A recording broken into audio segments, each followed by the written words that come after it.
guys, ngayon pala is mag-update ako sa aming hituan, yung kinakain namin ng karne.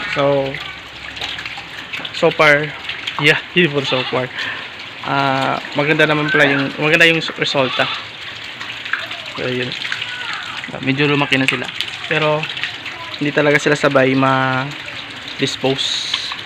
Baka next week may harvest na namin sa kabila. So yun, yan sila guys. Medyo malalaki na yan sila. Nung time na pinakain ko sila ng karne, umilis nga yung growth nila. Yan, tignan nyo guys. Kasi nung pure feeds yung pinapakain ko. So mas maganda talaga pag maliit pa lang sila, makakatikim na sila ng karne para mas mabilis pa yung paglaki nila. Okay.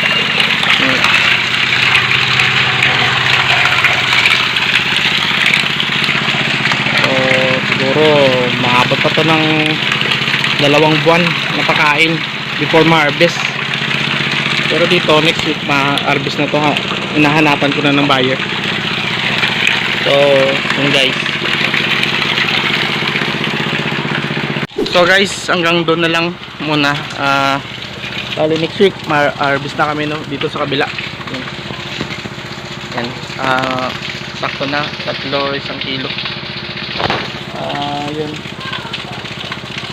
So dito medyo matagal-tagal pa yung time nila para ma-harvest. So siguro mas maganda talaga pag maliit pa sila is makakain sila ng karne para mabilis yung growth nila. Kaso ang mahal kasi yung dito, yung karne, kaya hindi ko masyado masustain yung needs nila. So papasok naman ako ng tubig. So hanggang doon na lang guys. Sana i-like and subscribe niyo po ang aming channel, Sixto Farm. Maraming salamat po.